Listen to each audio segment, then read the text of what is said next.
Essa semana eu fiquei absolutamente sem tempo por causa de trabalho, né? Mas semana que vem eu já vou postar. Eu tô gravando, né? E eu vou postar no YouTube. A gente tem o canal do YouTube, né? Que é Tsur Israel. E tem muita coisa lá já. Inclusive, tem todo o capítulo 9 do livro Judaísmo Nazareno, as aulas que eu fiz, com a aprovação do Tzadok. Ele sempre olhava as aulas primeiro. Tem muito material lá interessante para vocês verem, tá? Eu acho que. E, inclusive, do Guia para Techuvá com Mashiach tem também. O PDF dele você já tem, não tem? De todo o Guia para Techuvá? Não? Vou postar no grupo de novo, no grupo de estudos, tá?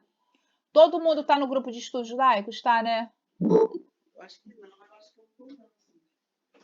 Ah, eu vou te passar o link. Por que, que é legal estar no grupo de estudos judaicos? Porque é um grupo que ninguém posta, só os administradores. Então ele fica com o essencial do material e dos eventos. Porque nos outros grupos todo mundo posta, acaba tendo, né, por exemplo, o KTY tem um monte de brincadeira, o outro tem muito debate, então você acaba perdendo assim o essencial. E aí naquele grupo eu sempre coloco material, coloco convite para eventos, então é bom estar nesse grupo todo mundo. Eu vou colocar o link dele em todos os grupos. Aí vocês entram, tá? Bom, fala. Fala, Leandro, o que você ia falar? Ah, tá ótimo então. Aí você entra pelo link, tá? Igor tá aí, né? Igor, me ajuda aí, tá? O Igor é muito fera, gente. Olha que legal, tem 15 pessoas já, muito bom. Tá gravando, Davi? Não, né? Não precisa, eu tô gravando aqui, tá? A Gabriela ficou de gravar também. Maria de Lourdes Pontes. Maria, a pastora Nazaré tá aí, Rosângela também. Beleza, a turma da pesada tá toda aí. Então vamos lá. O conceito de sinagoga, segundo o judaísmo, ele é bem diferente do conceito de igreja, né? A maioria que veio da igreja evangélica está acostumado com, dependendo da denominação, né? Tem algumas que são mais democráticas, como a congregacional, tem outras que são menos, em geral, as pentecostais, né? O pentecostal, quem manda é o pastor, né? De A a Z, ele que resolve tudo, ele que faz tudo. No judaísmo, não é assim, tá? Então, o que, que o judaísmo diz? Que qualquer cidade, tá? Que tenha pelo menos 10 judeus, deve ter uma congregação ou uma sinagoga, enfim, um local onde as pessoas possam praticar a religião e a espiritualidade, tá? E aí, em geral, o que acontece? A criação de uma sinagoga, de uma congregação, no judaísmo, ela vem de baixo para cima. Os judeus se reúnem, arrumam um lugar, em geral, começam se reunindo na casa de alguém, né? Nisso é bem semelhante. Shalom, Shavatov, Adalberto, bom te ver aí. Nisso é bem semelhante à igreja evangélica, né? A criação de uma igreja evangélica. Então, eles se reúnem, começam a se reunir na casa de alguém, dali eles partem para alugar ou para comprar um local, né? E aí eles compram uma Torá e compram outros, vão comprando outros livros e vão convidando outros judeus a comparecer ao serviço e a participar da vida na sinagoga ou na congregação. Em geral, começa com uma congregação. E como começa a congregação? De maneira bem simples, bem popular, bem democrática, com pessoas que se reúnem para orar ou para rezar, né? Porque o judeu ele não fala orar, ele fala rezar, que nem o católico. Então, se você ouvir um judeu ou um judeu messiânico falar rezar, você não se assuste, não ache que é catolicismo, porque o termo usado em português é isso mesmo, tem duas Maria Vieiras sempre. É porque ela quer falar duas vezes. Ela quer ter direito a falar duas vezes, né, Maria? Tem dois Davi também. É porque você grava com um, né, Maria? Você grava com um, tem duas Maria Vieira sempre aí, né?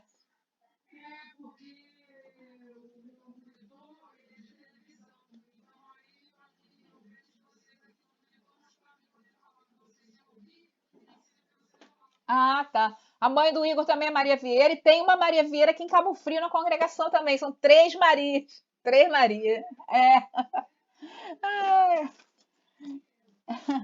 Então, como é uma congregação judaica? Ela pode ser uma casa, ela pode ser um templo, ou ela pode ser uma sala. A ideia é começar de forma simples. No judaísmo começa de forma simples também, entendeu? E qual o propósito da sinagoga? Oração. Lembra que eu falei na outra aula, quando eu falei sobre o Sidur? O Sidur é um livro de orações. Então, o judeu ele se reúne para rezar. Esse é o objetivo. E o serviço judaico, ele é metade, pelo menos, orações, no caso, cantadas, né, para ficar mais agradável, para uma questão de um recurso mnemônico, né, para você memorizar melhor as orações, para você se sentir mais enlevado, né, porque a música, ela mexe com a gente, com a nossa estrutura, né? Por isso foi colocada a música no serviço judaico. Sendo que ainda tem Shalom, Shal do Sul, sendo que ainda tem, em muitos casos, orientações. Davi, chama aí, bota aí no espacinho para mim, por favor, o link.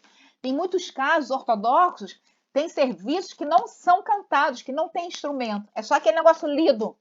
E aí fica muito chato, né, Shal? Shal conhece, né? Aquela coisa lida. O judeu fica lendo aquilo horas e horas, né? Você já teve num assim, né? Fala aí o que você queria falar.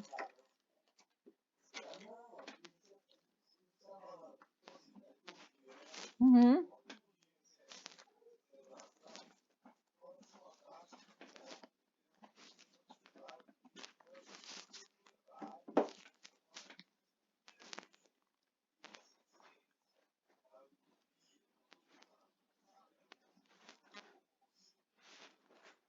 Uhum. Isso aí. Então, o que acontece? É escolhido um nome, né, para a congregação. Em geral, coloca assim, Beit, né? Ou Kehilá. Ah, Igor, para com isso. Para com isso. Ele tem experiência com a ortodoxia. É uma bênção, Shaul, e você também. E aí é criada uma Kehilá, uma congregação, no local escolhido pelo grupo, né? Que em geral o grupo se reúne para pagar. E existe sim. Disse que no judaísmo não existe proselitismo, ou seja, o judaísmo ele não vai fazer discípulos na atualidade. Primeiro, é verdade? Em certo ponto é verdade no sentido de que um judeu ele não busca não judeus para fazerem parte da sinagoga, por causa de problemas que aconteceram no passado, ao longo dos anos, de pessoas que passaram a fazer parte da sinagoga, mas que não levaram a sério, ou então de cristãos, né? Porque o judeu tradicional ele tem pavor do cristianismo. Um judeu ele pode ser macumbeiro, pode ser espírita, pode ser o que for, menos cristão. Por que isso? E é muito importante a gente saber disso, tá? Gente, eu tenho uma apostila, tá até emprestada com a Valéria, sobre a história do relacionamento judaico-cristão ao longo do tempo, né? E são coisas horríveis, gente. O que a Inquisição fez com os judeus, o que o nazismo fez com os judeus, é coisa de arrepiar o cabelo e você começa a entender perfeitamente por que o judeu tem pavor do cristianismo. Eu creio que dentro de um plano maior do eterno, os olhos dele estão fechados, vai chegar a hora que, como o José da Bíblia, né, Yeshua vai ser revelado aos judeus, mas por enquanto a realidade é essa. O judeu tradicional ele só aceita o Tanar, a antiga aliança, ele não aceita nada da nova aliança, e ele tem aversão a Yeshua e a tudo que diz respeito a Yeshua. Ultimamente, ele respeita o cristianismo como algo distante dele, mas ele rejeita toda aproximação no sentido de sequer pensar em vir a aceitar Yeshua como Messias. E pior do que o cristianismo, né? Porque ele fala assim, ó, vocês são cristãos, nós somos judeus, nós não mexemos com vocês, vocês não mexem com a gente. O judaísmo messiânico, ele é muito combatido pelos judeus tradicionais. Isso aí é outra aula. A gente estava falando sobre isso na aula de hebraico ainda agora, Tchau. Então, o que que acontece? O judaísmo messiânico, ele é execrado pelo judeu tradicional como uma invasão do judaísmo tradicional. Então, a gente tem que ter muito tato com o judeu, exatamente por causa dessa questão da dor, da tradição da dor, porque o judeu tem uma tradição de vitimização, entendeu? O que que acontece?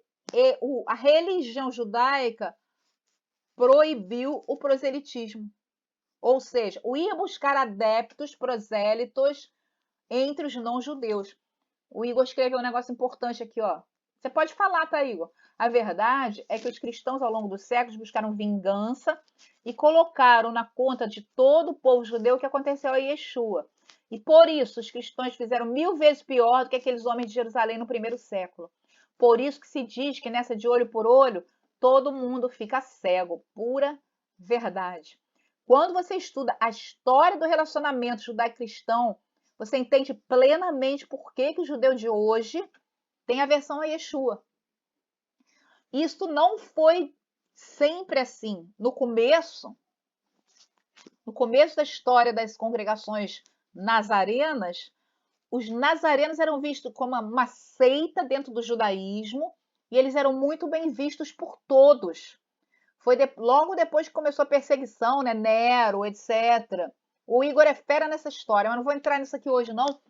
A gente vai trazer a coisa mais para hoje. Então, o que acontece? O judeu, em geral, ele não cumpre com o id de Yeshua, até porque ele não aceita Yeshua, para com não-judeus. Mas com judeus, ele convida sim. Olha, nós criamos uma Kehilá, ou um Midrash quer dizer casa de estudos, né? Vem visitar, volta. Para com judeus, que ele sabe que são etnicamente judeus, ele chama. Então a sinagoga ela se forma assim. Um pequeno grupo de judeus se reúne, tá? Por que eu tô pegando a ótica do judaísmo? Shalom, Miguel, Shabbatov. Tô pegando a ótica do judaísmo para a gente ver como é feito no judaísmo, Shalom. Porque a gente pratica judaísmo. Judaísmo com Yeshua, mas é judaísmo que a gente pratica, entendeu? Judaísmo integral, judaísmo que reconhece que Yeshua é Messias. Mas a nossa prática é uma prática judaica, a gente está voltando às nossas raízes. Então, o que acontece? Um grupo de judeus se reúne, abre a bolsa, aluga no local, ou compra no local, ou algum deles cede um local, e aí começam a se reunir para rezar. Rezar de acordo com o livro de orações, o Sidur. E aí eles começam a rezar, eles fazem os serviços, a gente vai falar sobre serviços, e vão chamando pessoas naquele local, naquela cidade, e aí a congregação vai crescendo, tá? Então, é uma casa de oração, embora as sinagogas não sejam chamadas de casa de oração, só tem um relato na história, tá? No Talmud, lá no Gittin 39b, em que foi mencionada como casa de prece, Beit Tefilá. Desde o início, após a destruição do primeiro templo, até os dias de hoje, normalmente ela tem sido chamada de Beit Knesset, as sinagogas, que significa casa da assembleia ou casa de reunião. Por que Beit Knesset em vez de Beit Tefilá? Porque a gente vai ver que a sinagoga não ela transcendeu essa finalidade de apenas casa de oração. A gente vai ver que ela se tornou algo maior que transcende até mesmo a religião, tá? Então vamos lá. O que acontece? É uma casa onde se ora, se reza, mas também uma casa onde se estuda. E aí foi agregado o termo Beit Midrash. Eu acho lindo esse nome, Midrash, né? Casa de estudo, que é quase sinônimo de Beit Knesset. O Beit Midrash pode ser uma sala separada, conjugada ao Beit Knesset, ou o mesmo local usado com dois objetivos. Então, nas sinagogas maiores, né, fisicamente maiores, Shalom, todos que estão chegando, Robson, Que legal, tem 24 pessoas, sejam muito bem-vindos, tá? Então, o que acontece? Nas sinagogas maiores, o ideal, por exemplo, você está pensando em montar uma congregação. Começa pequeno, vai juntando pessoas, Shalom, Leti. À medida que as pessoas se reunirem, tiver um poder aquisitivo maior, aí vocês vão ter outros lugares, poder fazer um local com mais salas, né? Por exemplo, aqui a gente começou na minha casa, eu tenho um salão grande, então era na minha casa, e tinha suítes, então a sala das crianças era numa suíte, às vezes a gente estudava em outra suíte, entendeu? Lá no Tzadok, por exemplo, é um prédio de 4 andares. Então, o templo propriamente dito é no último andar e tem outras salas, né? Embaixo tem um pátio grande coberto, onde o pessoal come. Então, tem uma sala para cada um, mas às vezes isso não é possível. Então, o que acontece? Pode ter um local onde tem os serviços, né? Porque culto, em hebraico, dentro do judaísmo, não se diz culto, a gente fala serviço, que vem da palavra avodá, né? Que é serviço, trabalho. Aí você faz o seguinte, você faz o serviço, se não tiver outro local, em outro horário, você estuda, né? Então, mas na medida do possível é bom você ter um local só para oração, para os serviços, para a leitura da Torá, para o cortejo da Torá, e aí ter uma outra sala onde as pessoas estudam, onde as pessoas comam, o ideal é isso. Mas sempre lembrando aquilo que é possível. As sinagogas no judaísmo tradicional começam pequenas, tá? Erisvaldo, Shalom, vou te ver aí, tava sumido, cara. Oh, beleza, ótimo. Beleza, muito bom, tá? Então você tem Beit Tefilá, Beit Knesset, Beit Tefilá, casa de oração. Beit Knesset, casa da assembleia ou casa de reunião, e Beit Midrash, casa de estudo. E aí, em geral, as pessoas escolhem um nome, né? Então, tem vários nomes de sinagoga. Em geral, tem o nome Beit, né? As messiânicas e nazarenas tem, por exemplo, a do Tzadok é Bnei Or, né? Filhos da Luz. Mas tem Beit Tefilá Yeshua. Como é que é o nome lá da sua, lá, Rosângela? Beit Lekulam. Aquela lá do sul, como é que é o nome? Tá aí, Rosângela? Acho que a Rosângela caiu. Acho que é Beit Tefilá Lekulam, uma coisa assim.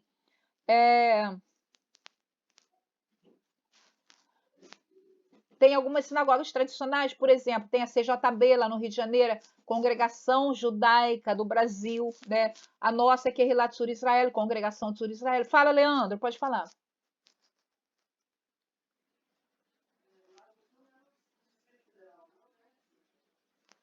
Como?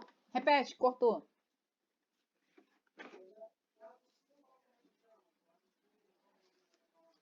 Era no Rio Grande do Sul,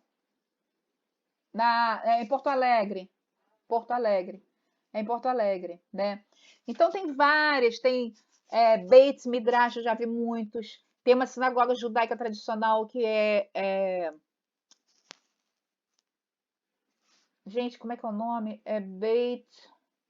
Ah, esqueci agora. Mas aí você. Aí em Curitiba, Nazarena Messiânica, eu acho que não tem, não. Ainda não, mas vai ter. Vai ter em breve, né? No Rio tem a Beit Tefilá Yeshua, casa de oração de Yeshua, né? Em Belo Horizonte tem a Har Zion, né? Monte Sião. Então, fala, Igor.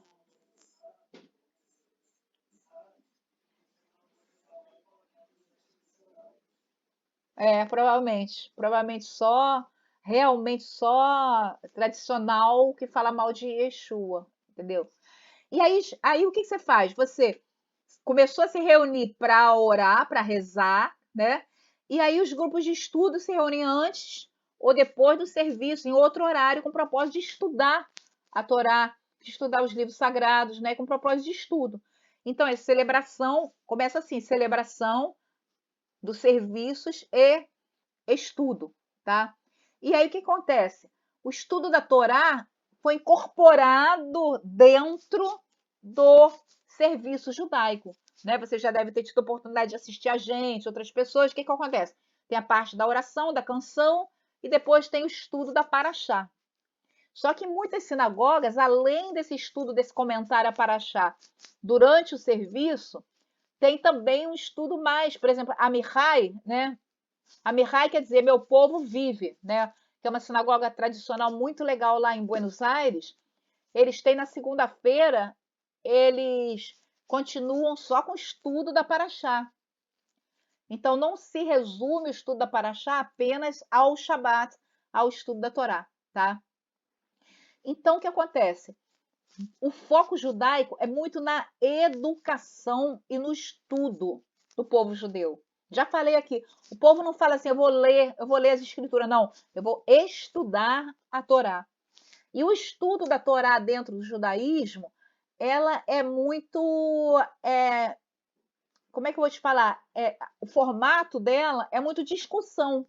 Cada um agrega alguma coisa, uma opinião. Por isso que eu gosto de fazer as aulas assim no Meet, porque cada um pode falar, tá?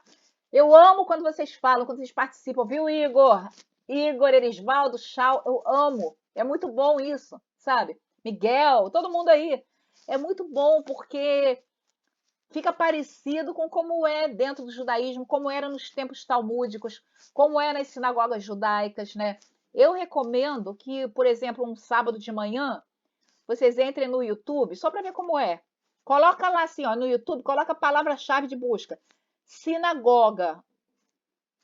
Sinagoga. Vai aparecer uma série de serviços ao vivo ou de gravações de serviço. Aí vocês vão ver mais ou menos como é um serviço na sinagoga. Muitas vezes tem 3, 4 pessoas lá na frente comentando a Torá. Muitas vezes não tem um só. Já viu, né?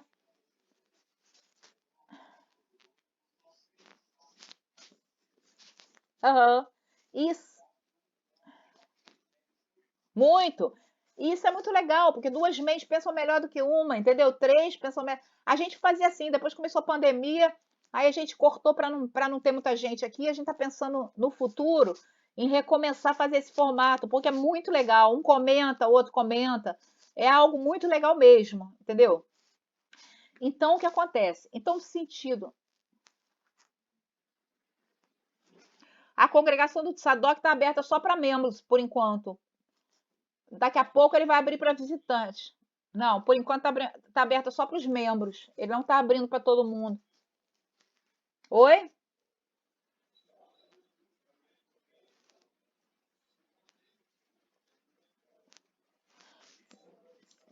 Me ajuda, Adalberto, com isso, por favor. Sabe o que está acontecendo? Para a gente conseguir transmitir pelo YouTube, porque para a gente conseguir transmitir com um som legal, tem que ser pelo celular. E para a gente conseguir transmitir pelo YouTube, a gente tem que ter 1.000 seguidores pelo celular. Fala, Igor.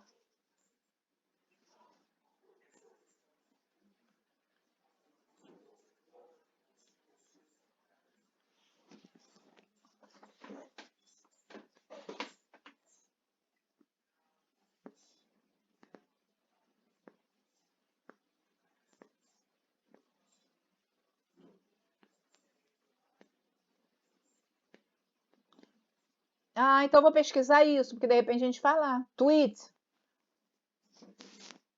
TWET. Ah, Twitch, tá. Ah, eu vou pesquisar isso, porque eu acho que de repente é melhor. E a gente pode transmitir tanto pelo Face quanto pelo Twitch, porque tem mais de um celular, né? Vou tentar fazer isso, vou tentar ver isso o mais rápido possível, Adalberto, tá? Então, o que que acontece? A sinagoga, ela se tornou um local de educação, tá? E educação fala de livro, então, em geral, toda sinagoga tem uma biblioteca. Parte das contribuições, das ofertas, elas são investidas em livro. E aí as pessoas podem ir lá consultar, ou podem pegar emprestado e tal, porque o foco judaico é muito, muito grande no livro. E aí o que acontece? Como extensão das funções educacionais, a sinagoga era o local onde a biblioteca religiosa era mantida para uso da comunidade. Assim encontramos a lei definitiva que habitantes de uma cidade devem incentivar uns aos outros a comprarem um rolo da Torá e livros sagrados para que todos aqueles que desejarem ler essas obras possam fazê-lo. Então, o que acontece? Eu vou falar sobre o material necessário na sinagoga, mas uma das primeiras coisas que a sinagoga deve comprar é o rolo da Torá. No nosso caso aqui, a gente comprou um rolo da Torá impresso primeiro, que era mais barato, e depois quando a gente teve dinheiro, a gente comprou o rolo da Torá Kasher, né? Que é o rolo escrito à mão por um escriba certificado como autêntico. E aí a gente comprou o rolo da Torá Kasher. Eu vou falar sobre isso daqui a pouco, tá?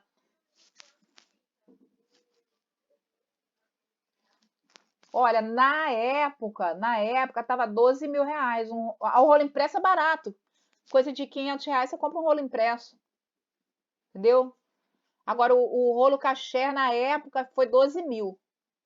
Tava 12 mil. O cara fez um desconto, eu não me lembro, mas assim, foi mais ou menos isso. O Sadoc agora ele tá, não sei quanto tá agora, né? E também depende da qualidade do rolo, se for novo, se for de segunda mão. No caso, a gente comprou de segunda mão um rolo que saiu de Jerusalém, foi para os Estados Unidos, de lá veio para cá. Então é importante isso. É bom. Por que é bom você ter um rolo da Torá impresso, se não puder comprar o cachê, para a gente fazer o serviço da Torá, né? No qual você tira o rolo da arca, você dança com o rolo, faz parte da liturgia judaica e é uma coisa muito legal. É muito legal, é muito lúdico, é muito profundo, né? É uma coisa que mexe com o nosso espiritual, mexe com o nosso subconsciente. É muito legal. Fala, Miguel. Fala.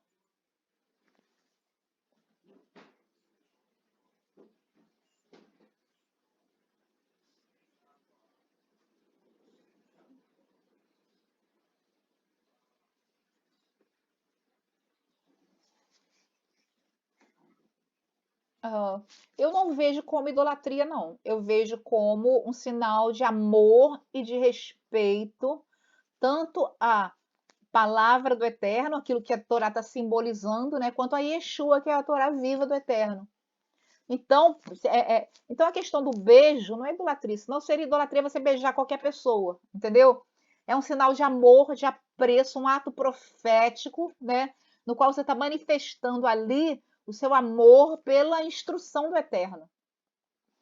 Então, assim, normalmente o que a gente faz? A gente não beija a Torá direto, né? A gente bota a mão na Torá, ou a gente beija a mão e bota a mão na Torá, né? Num simbolismo de que aquela Torá ela é muito preciosa para nós. Fala, Chau, do Sul.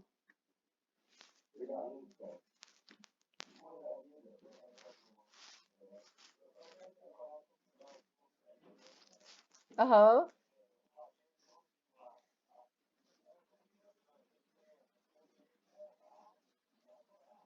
aham.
Agora é interessante que no judaísmo você beija a Torá, mas você não se prostra diante da Torá, tá?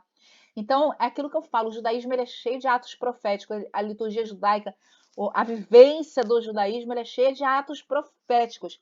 A gente vai ver, quando a gente vai ver o material físico do templo, né, os elementos físicos, gente, é tudo ato profético. O que é um ato profético?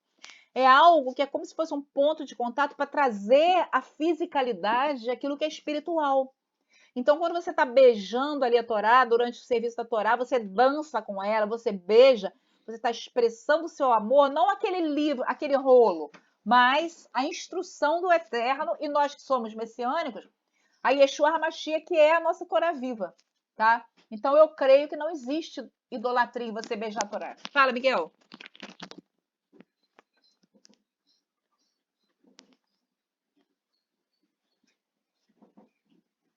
Uhum.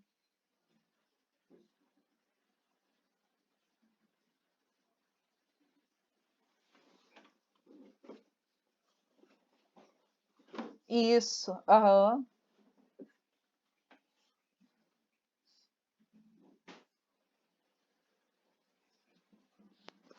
Uhum. Isso mesmo.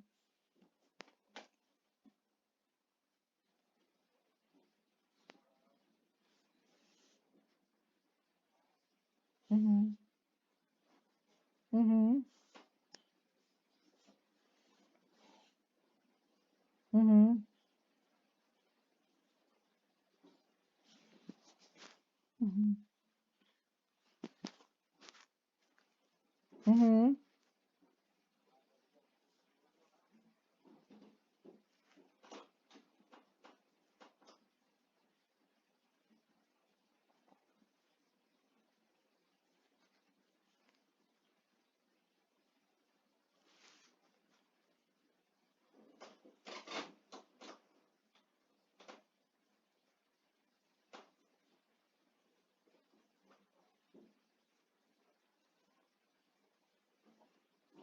Oração do justo. Isso. Uhum. E você, se você pegar o Sidur, você vai ver que 90% são salmos, né? É com base em salmos. Adalberto, fala aí. Quer falar mais alguma coisa, Miguel? Ah, tá. Fala aí, Adalberto.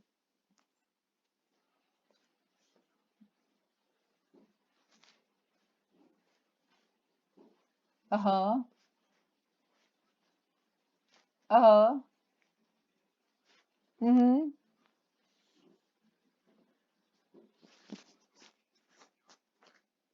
aham. Não, não tem problema nenhum, porque você não está se ajoelhando diante da Bíblia, né? Agora, o judaísmo tradicional, a meu ver, por um erro, tá? Talvez até por oposição ao cristianismo, que se ajoelha muito, ele não se ajoelha. Eles dizem, o judeu não se ajoelha. O que que ele faz? Quando ele fala, né? Baruch atah Adonai, bendito sejas tu eterno. Ele dobra o joelho, ele faz aquela dancinha, né? Dobra o joelho, estica o joelho e se inclina. Só que isso não é bíblico. Nós vemos, por exemplo, no episódio em que o servo de Abraão foi buscar uma mulher para Isaac e quando ele encontra Rivca, ele está escrito na Torá que ele se ajoelha, especificamente, ele se ajoelhou e agradeceu ao Eterno. Então, na Torá, o judeu se ajoelha. Mas mais tarde, por tradução, talvez até por tradição, talvez até por oposição ao cristianismo, convencionou-se que o judeu não se ajoelha, tá? Fala, Hélio.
Agora você tocou num ponto importante.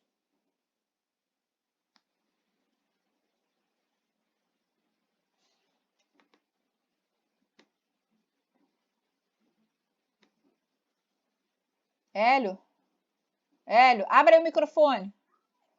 É, fala. Travou. Vai, fala. Continua. Travou.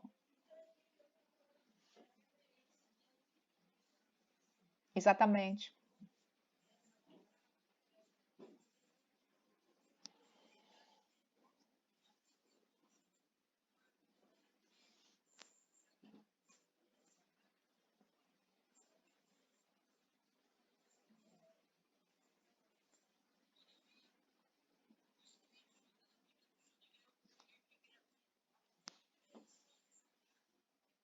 Verdade.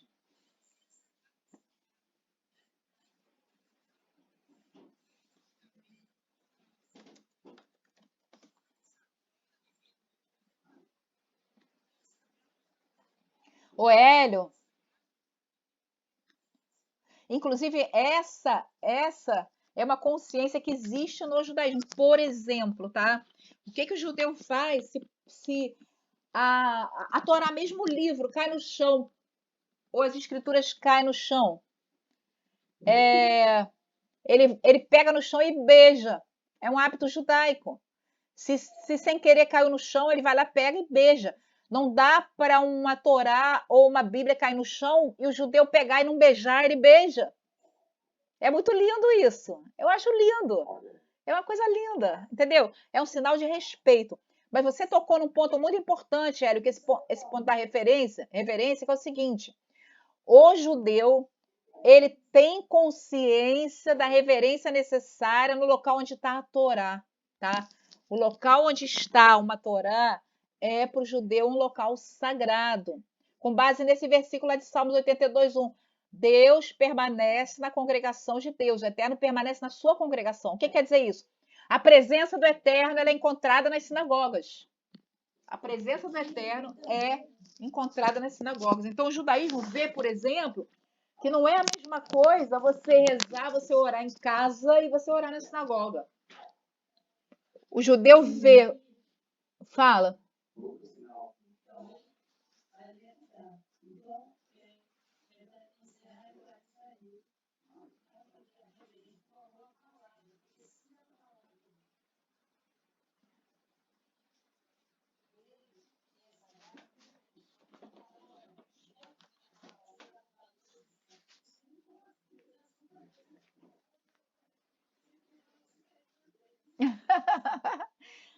Aham.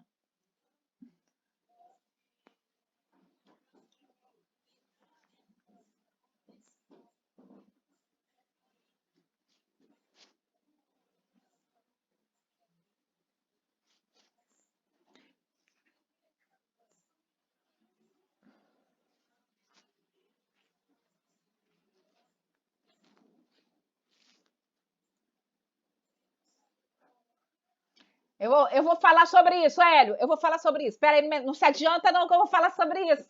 Eu vou falar. Deixa o Erisvaldo falar um pouquinho, depois quem pediu tchau, né? Vai lá, Erisvaldo, fala.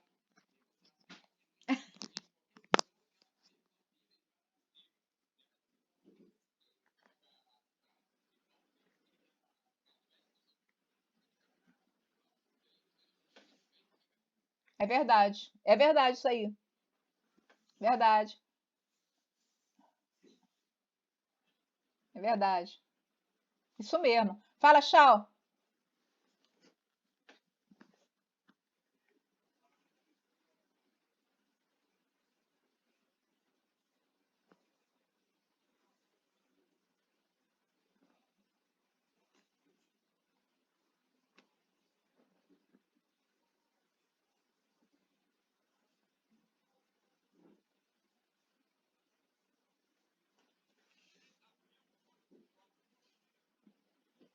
Uhum.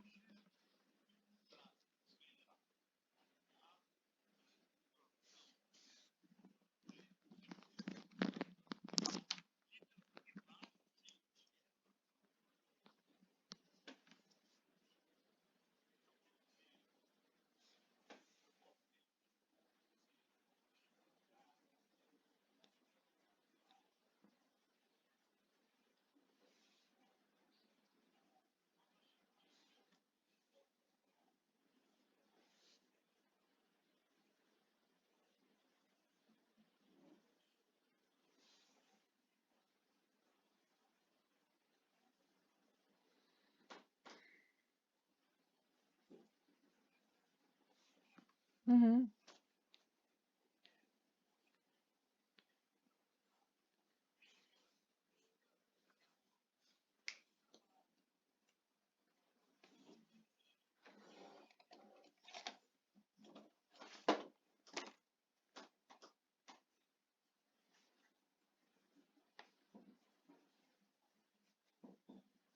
Aham.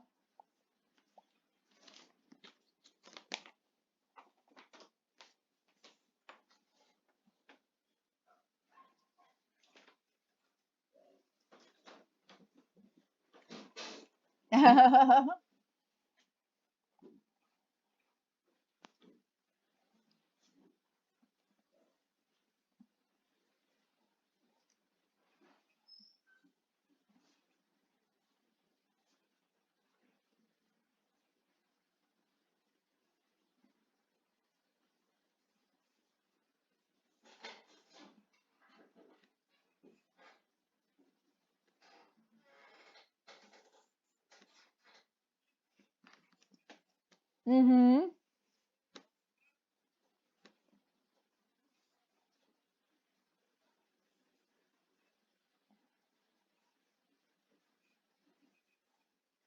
Verdade.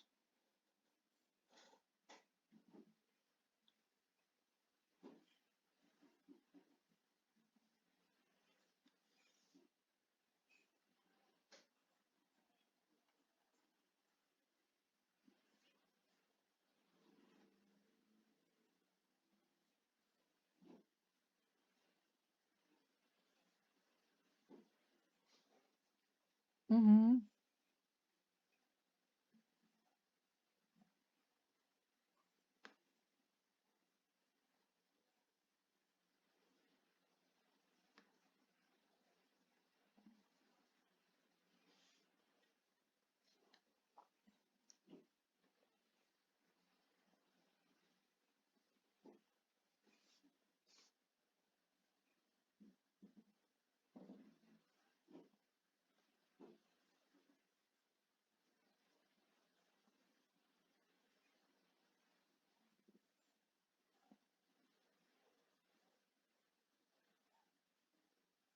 Uhum. Eu quero fazer isso aqui. Eu quero fazer.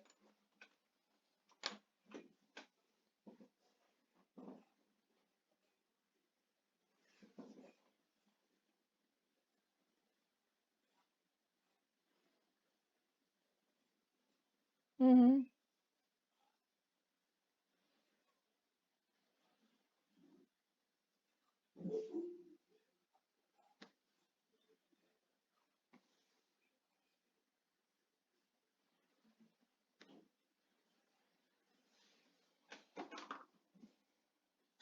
Uhum.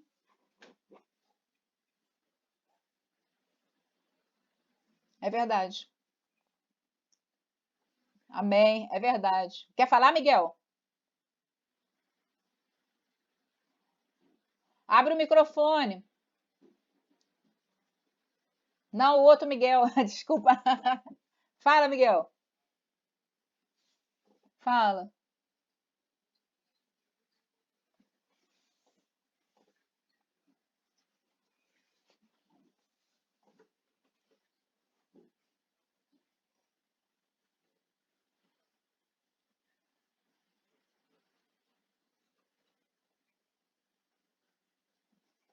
Com certeza.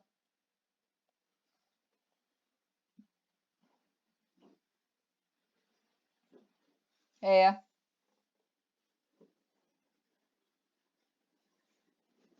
Não pode ser de qualquer jeito.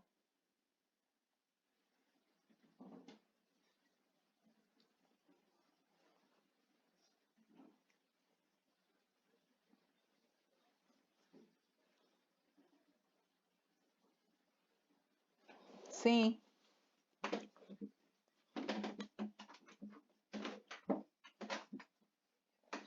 Uhum.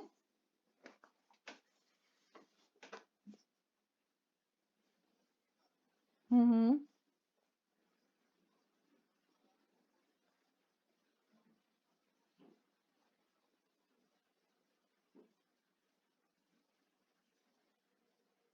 Santidade. Lavar as vestes e santificar.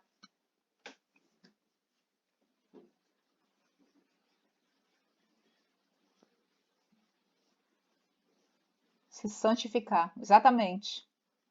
Exatamente. É verdade. Isso é uma grande verdade.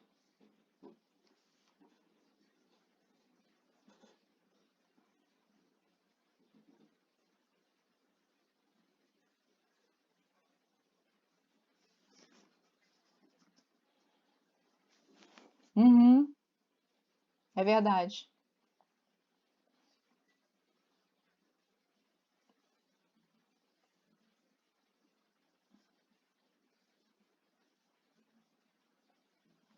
Tá faltando pecado confessado, tá faltando arrependimento, tá faltando transformação de vida. É verdade isso. Agora é interessante porque o judeu, ele tem consciência de que a sinagoga ou a congregação é o local onde o Eterno está, onde ele se manifesta. Então, o que que ele faz? Ele se veste bem com a melhor roupa para ir na sinagoga. E tem certas coisas, eu vou falar sobre isso agora, daqui a pouco, que ele não faz na sinagoga. Vou me adiantar, por exemplo, tá? Olha só que coisa interessante. Não pode ter lixeira no mesmo recinto onde está a Torá. Sabia disso?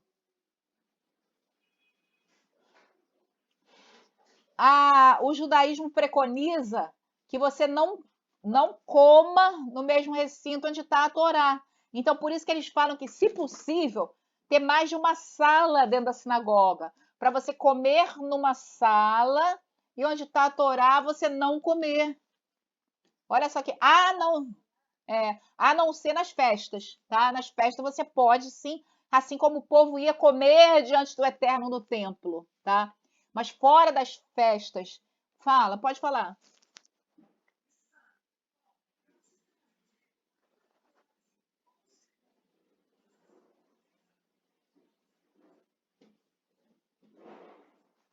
É, não, no caso, não, no caso,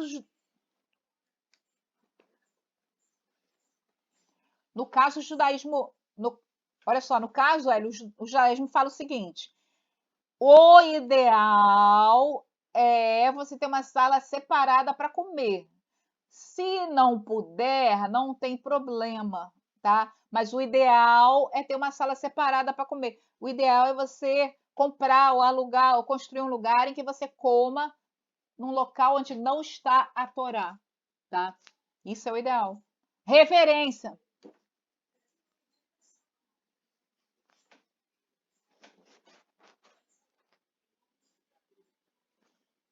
Shlomo,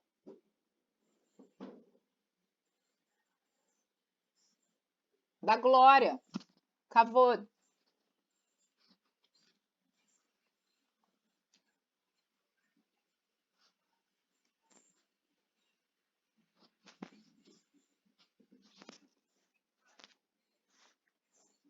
Ó, a comida.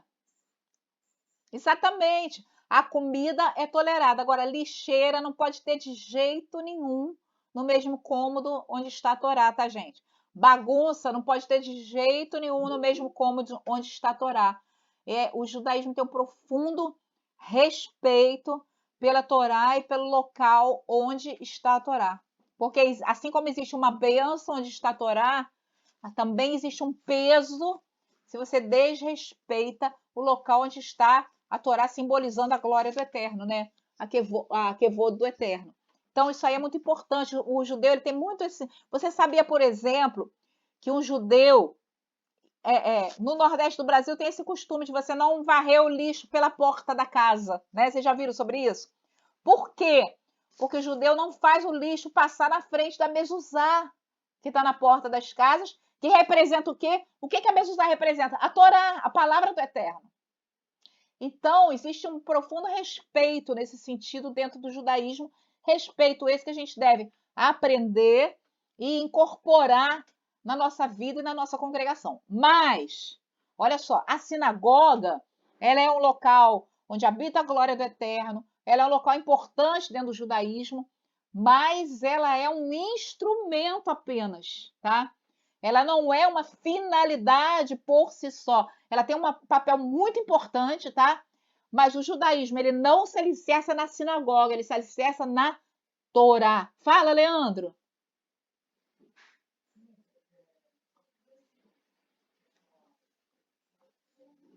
Aham,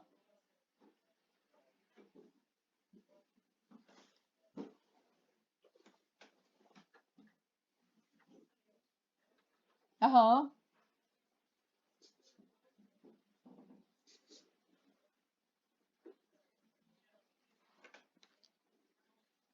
Spray. Spray. É verdade.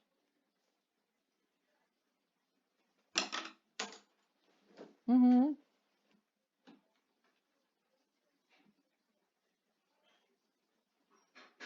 é verdade. Exatamente. Exatamente. Então, vamos lá, continuando, tá? Então, o alicerce do judaísmo é a Torá. A sinagoga é a casa da Torá, da instrução do Eterno, onde se ora e se estuda a Torá, tá? Escreve para mim. Fala, Miguel, você quer falar?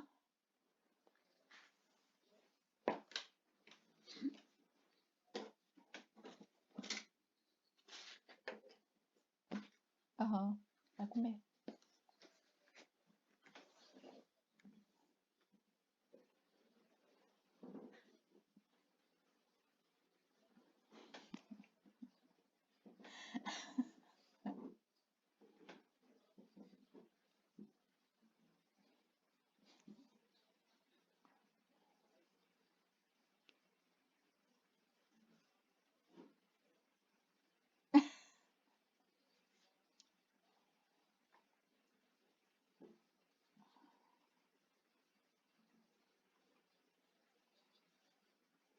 Uhum, isso mesmo.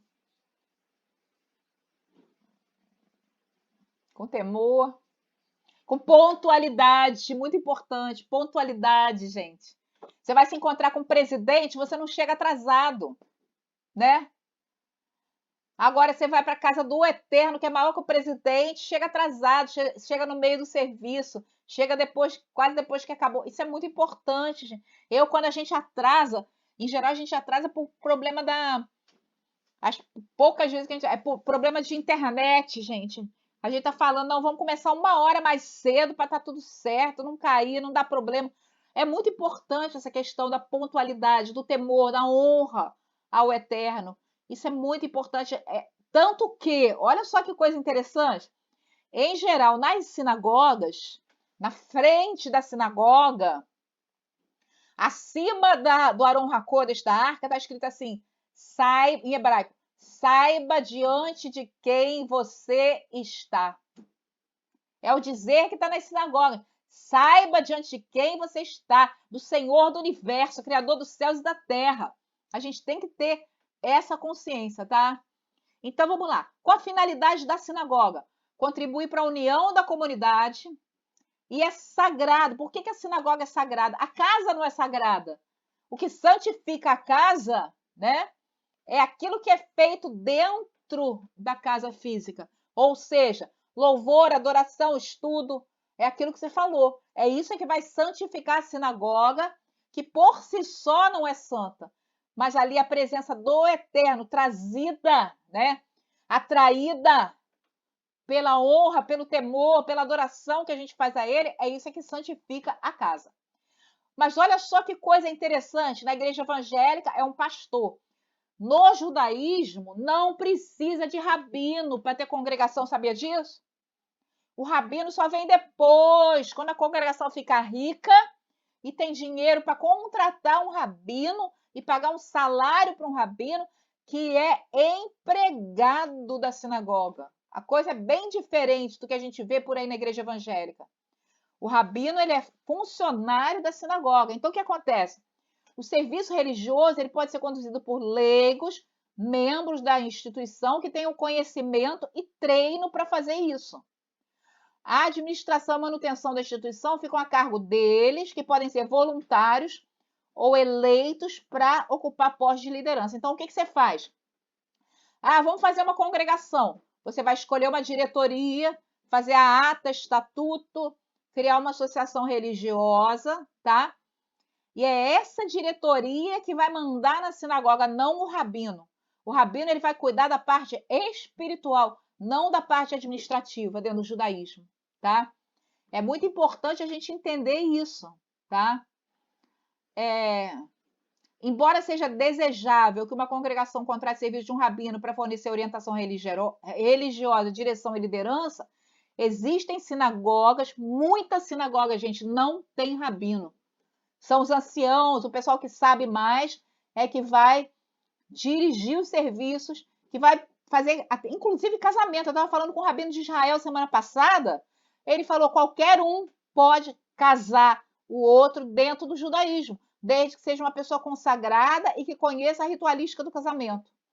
Não precisa ser um rabino ordenado. Então é uma visão bem diferente do que a gente vê na igreja evangélica, né? E aí o que acontece? A sinagoga, ela tem uma função que extrapola a religião. Fala aí, Chau.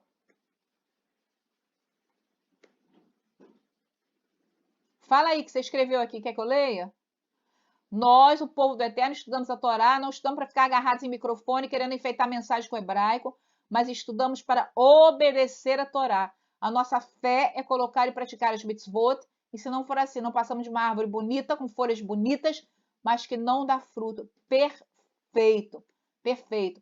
Então, fala, amigo. Pode falar.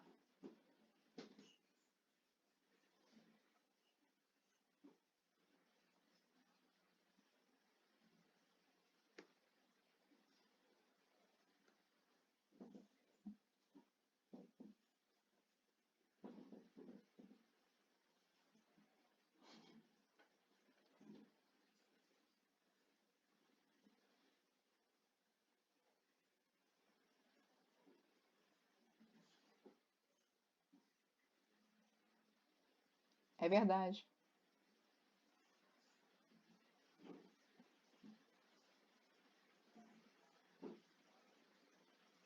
Uhum. Talite, o talite não pode arrastar no chão, você não pode ir no banheiro de talite. Uhum.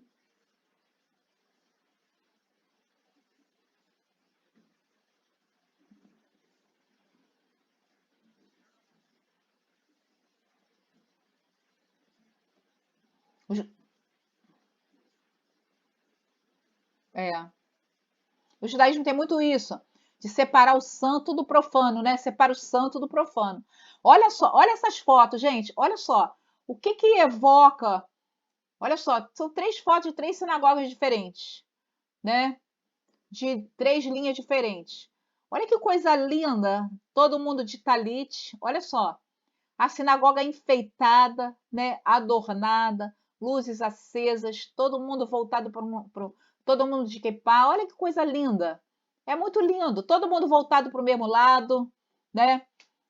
Não tem aquela bagunça, não tem aquela coisa de gente cochichando, gente conversando, né? Existe sim temor e reverência diante do eterno. O judeu vai bem vestido, o judeu, quando ele veste o talit, coloca o talit, ele não coloca o talit sem antes fazer uma bênção.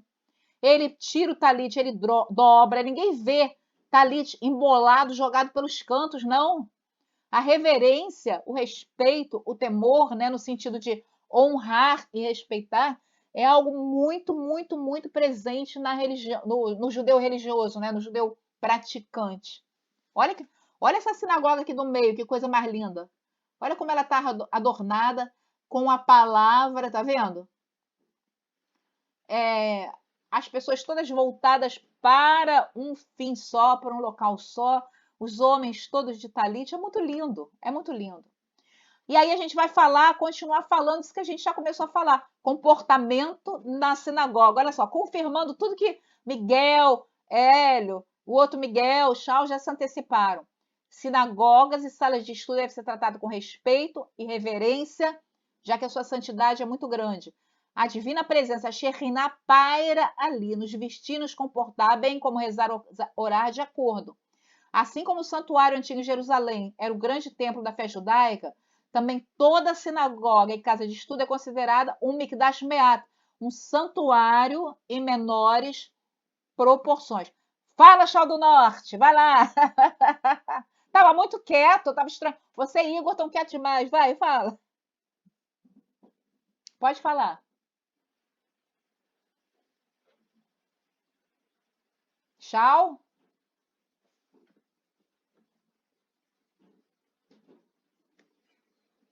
Acho que ele caiu, pediu para falar e caiu.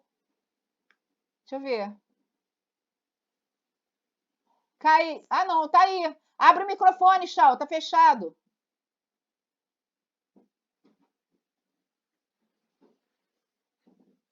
Acho que ele caiu. Abre o microfone.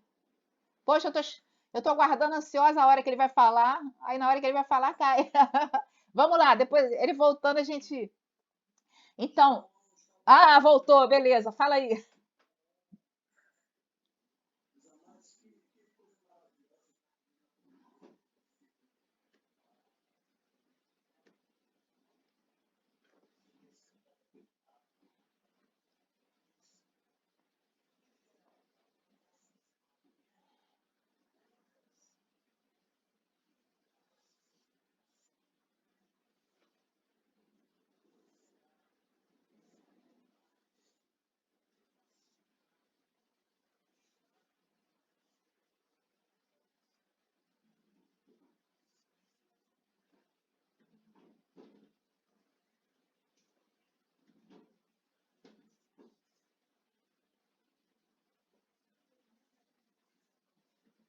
É verdade.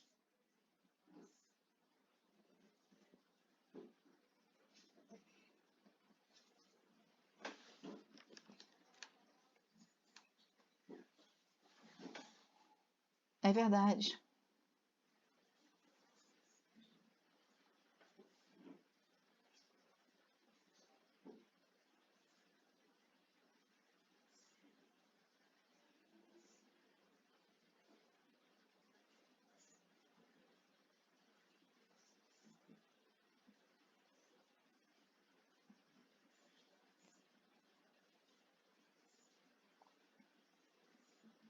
Uhum,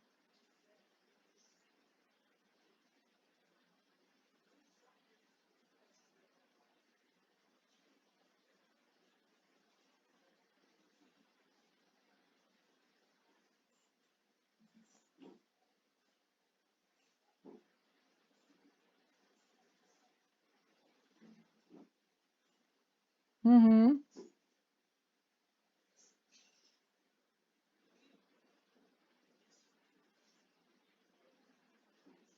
uhum.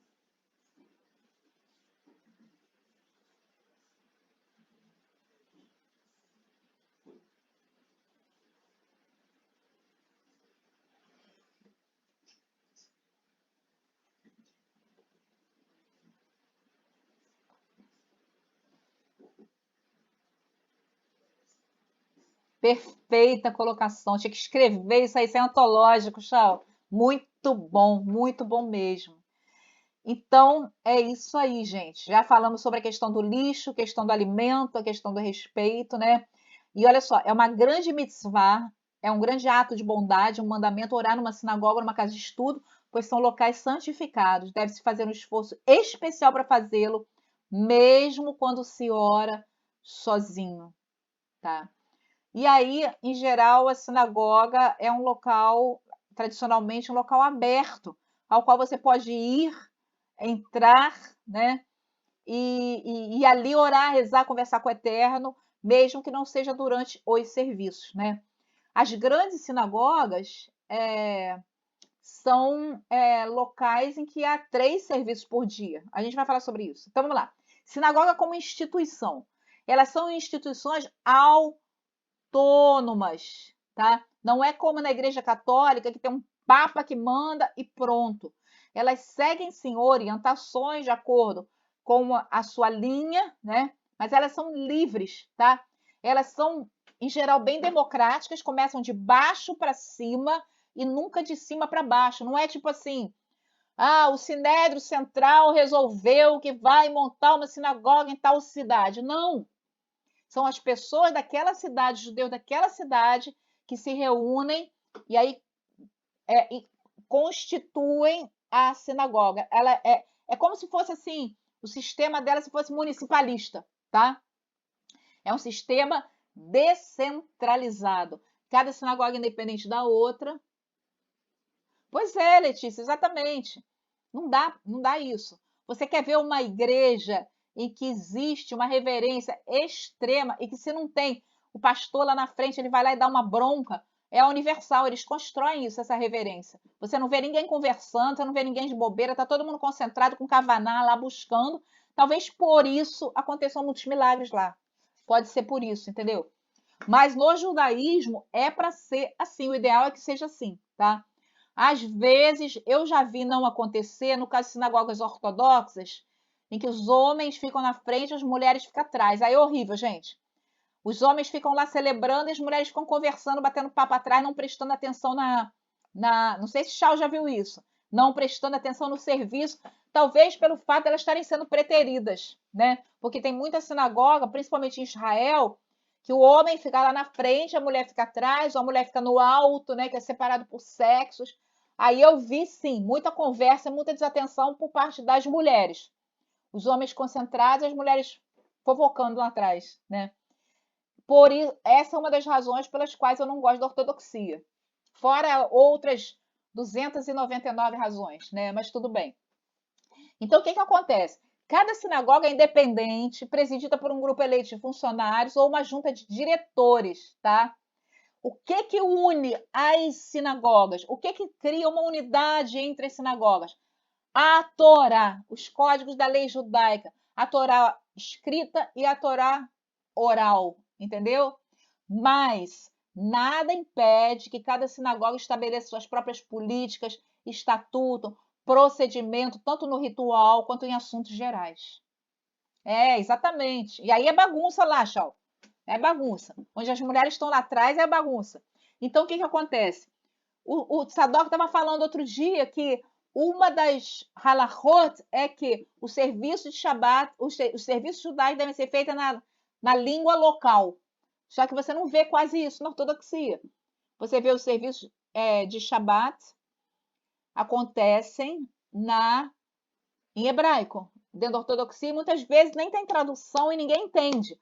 Isso é algo que eu não oriento a você fazer se você for montar uma congregação. Miguel vai montar uma congregação, por exemplo, né? O Miguel do Norte, o Miguel do Sul já montou, o Chau do Norte já montou, o Chau do Sul vai montar também, né, Chau?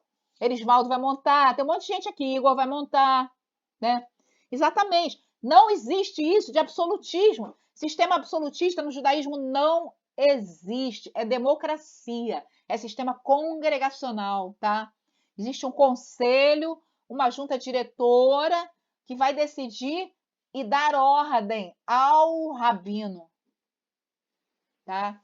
É claro, o rabino vai tratar das questões espirituais, etc., mas vai haver um consenso. Não existe absolutismo, isso não existe no judaísmo. Isso aí é aberração evangélica, tá? Talvez na Igreja Católica, né, que tem um Papa que manda, tem tudo aquilo.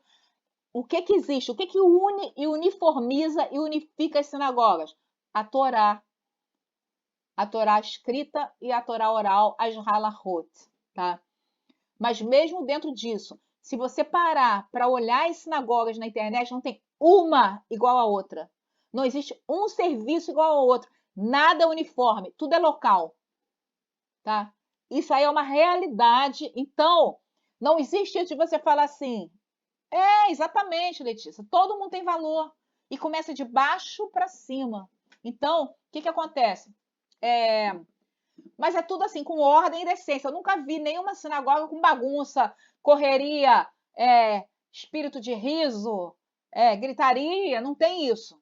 Existe sim canção, música, todo mundo cantando junto. É alegre, né? Os racídicos, eles dançam, eles cantam, mas tudo de uma forma unificada, uníssona. Não tem bagunceira, não tem confusão. É muito legal por causa disso, tá?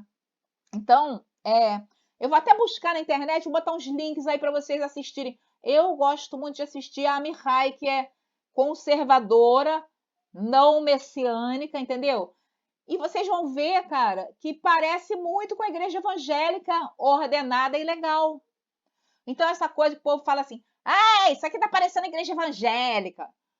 É por falta de conhecimento, o povo que só tem como referencial a ortodoxia, tá? As congregações messiânicas têm a mesma... Você é racídico, Miguel. Ó, gente, a gente dançava muito aqui na sinagoga. A primeira sinagoga da qual eu fui membro nos Estados Unidos, todo o serviço, todo mundo sentava para trás. Vou botar para vocês verem. Temple Aron HaKodesh. Senta para trás, o pessoal senta para trás. Na frente tem um espaço aberto. Enquanto tem louvor, tem gente dançando, 2 rodas. Agora não está mais circular por causa da pandemia, o pessoal está dançando separado, em linha. Mas era 2 rodas, tá? Quem sabia dançar os adultos, quem não sabia as crianças. A coisa mais linda, gente. A coisa mais linda, sabe? A dança coreografada, muito lindo. Muito bom você louvar o Eterno com danças, sabe?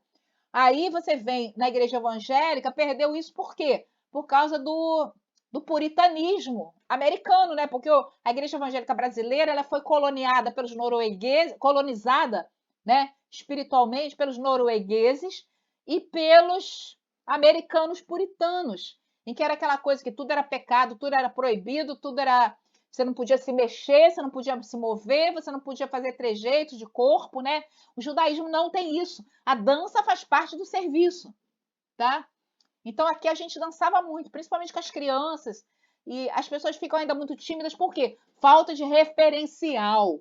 A gente precisa de referenciais corretos, não desse referencial falso, ortodoxo, que é 15% do judaísmo religioso, e que é fanático, e que é extremista, e que é cheio de ódio, e que é cheio de peso, contra o qual Yeshua falou, gente, vamos acordar, tá? Extremamente preconceituoso, extremamente xenófobo, extremamente desamante, não empático, sabe? Não vamos seguir esse referencial, pelo amor de Deus, sabe? Nosso referencial é os conservadores, que é a maioria dos judeus são conservadores e reformistas. Os reformistas são sensacionais. Eles só têm um grande erro, que é eles aceitarem casamento gay, união gay, que vai contra a Torá. Eu creio que você tem sim que amar os homossexuais, aceitá-los no seu meio, tá? Desde que eles não tentem impor, assediar ou questionar, contestar, aparecer. Mas eu já tive homossexuais aqui frequentando. E o pessoal me questionou, falou: mas você vai deixar? Eu falei: vou deixar. Eu vou deixar, ele está buscando a luz. Eu vou fazer o quê? Expulsar? Se ele tiver que ficar, se ele tiver que mudar, ele vai ficar. Senão, o próprio Eterno se encarrega de mandar embora. Você não pode excluir ninguém. Porque a exclusão é o caminho para a pessoa cair mesmo de vez. Entendeu?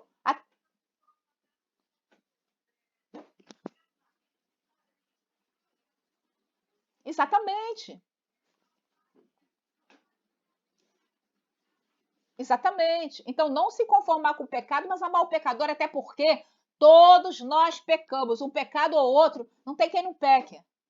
Então, por exemplo, esse rapaz, ele ficou um tempo, ele é meu amigo até hoje, mas depois ele falou: Cíntia, eu não vou ficar, porque eu sei que se eu ficar eu vou ter que mudar, e eu não estou pronto para mudar, porque tem outros problemas, eu uso drogas, não é só homossexualismo, e eu não me sinto pronto para mudar. Mas ele ficou com referencial de um lugar que na hora que ele quiser mudar, ele vai vir para cá, porque ele foi amado, ele foi aceito, ele foi cuidado, entendeu? O Eterno ama profundamente os homossexuais. Quem somos nós para excluir? Quem somos nós? Agora, se a pessoa começar a assediar a criança, se a pessoa começar a assediar outras pessoas, se a pessoa começar a não se comportar, aí você vai agir com ele exatamente como você agiria com qualquer pessoa que estivesse cometendo outro pecado, impondo outro pecado, né? A gente tem que parar de achar que o homossexualismo é o pecado maior do que todos os outros. Não é, cara. É pecado? Sim. Vai contra a Torá? Sim. Deve ser tolerado? Não. Mas o pecador tem que ser amado, tem que ser cuidado, tem que se explicar para ele que o homossexualismo não é uma sentença perpétua, que é uma coisa cultural. Quantos homossexuais deixaram de ser homossexuais de boa? Sabe? Quantos? Na Itália, vocês sabiam que na Itália, na Idade Média, era costume todos os garotos serem iniciados pelo padre, o mesmo padre que depois fazia o casamento deles de boa. Olha que doideira. Para nós, né? Porque lá era normal.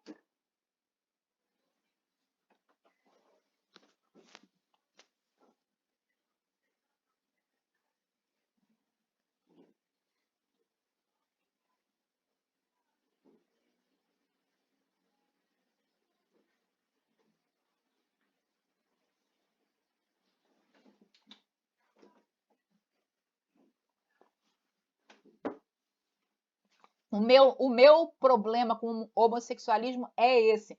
É porque o meu TCC de psicanálise foi sobre homossexualismo e iniciação homossexual dentro da igreja, tá? Que eu fiz numa faculdade teológica. A psicanálise eu fiz numa faculdade teológica. E aí, fazendo pesquisa, eu descobri que 90% dos casos, o homossexual é iniciado na forma de abuso, ainda na infância, por um familiar ou amigo próximo. Esse é o grande problema. E aí você vai condenar como uma criança que foi abusada e cujo referencial de sexualidade é o homossexual. Mas isso aí é outro assunto, gente. Isso aí é uma coisa para a gente discutir, porque a gente tem que acordar para isso. E a gente tem que tratar com amor, carinho e libertar a mente para ele entender que ele não precisa ser homossexual para sempre. Fala, Leandro. Tá. Fala, Miguel. Pode falar.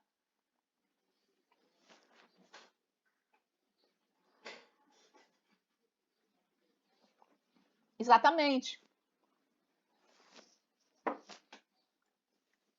Uhum.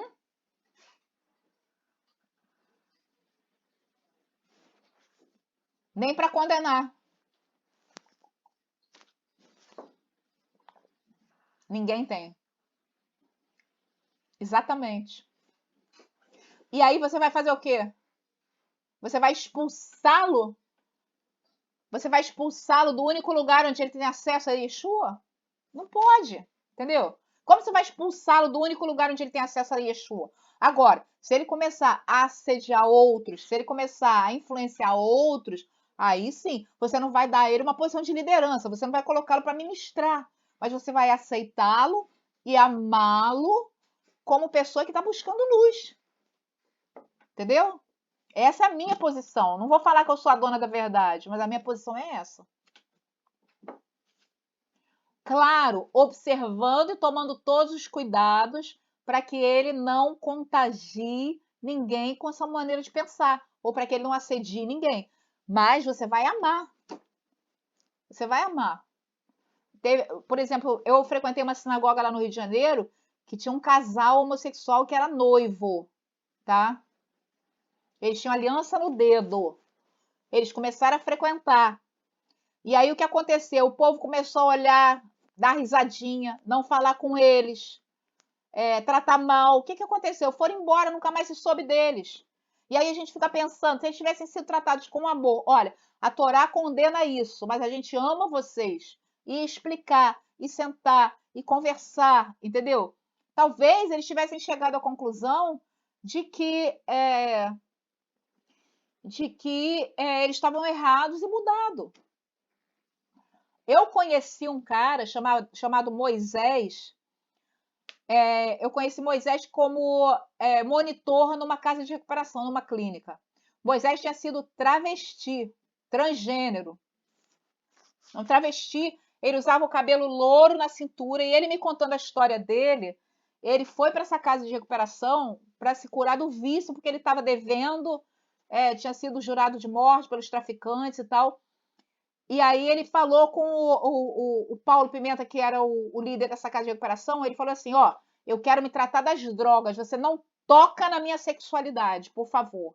Sabe o que o Paulo falou para ele? Tá bom. A gente vai trabalhar a sua espiritualidade. E aí ele conta que quando chegou um determinado dia, ele fala que foi até no dia de Natal, tinha uma celebração lá de Natal, ele começou a chorar, chorar, chorar, ele com seio, né? Ele tinha seio, tinha botado silicone, se vestia como mulher. O Paulo respeitou isso, começou a trabalhar, falar de Yeshua, falar do Eterno. Ele falou que ele começou a chorar, que ele chorou durante 2 horas. Quando ele parou de chorar, ele se sentia homem. Cortou o cabelo, tirou os seios, virou homem. Então é o que Miguel falou, não é a gente, é sobrenatural. Agora, a gente não pode falar a verdade, falar a palavra liberta. Como a gente vai falar a palavra se a gente expulsar? Se a gente afastar da gente? Fala, Miguel.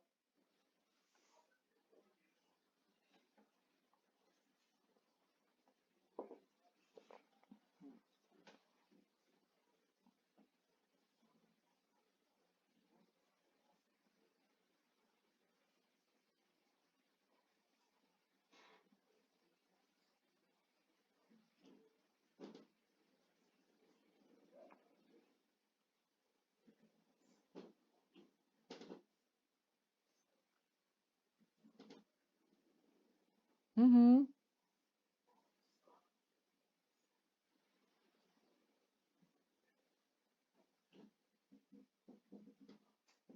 uhum.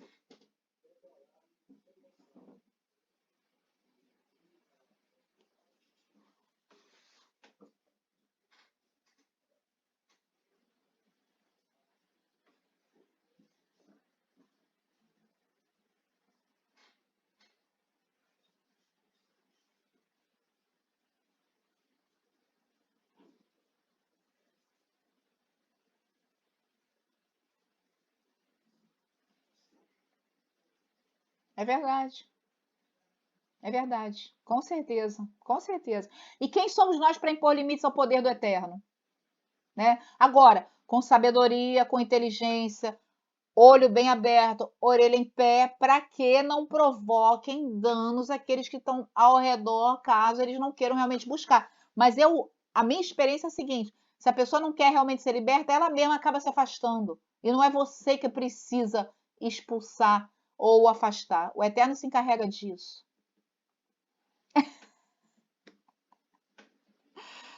Igor. Pois é. Aí eu acho que no caso de um homossexual é mais fácil uma mulher lidar com um homossexual, entendeu? Masculino e um homem lidar com uma homossexual feminina. Eu acho que é bem melhor. Mas lembrando que é um pecado como os outros, gente. Porque tem muita gente que acha, ah, não, prostituição não é pecado, homossexualismo é. Não, a gente tem que colocar as coisas no devido tamanho. Fala, Leandro.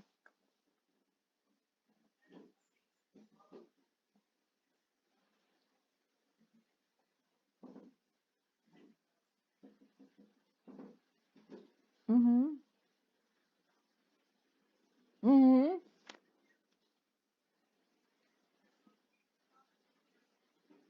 uhum.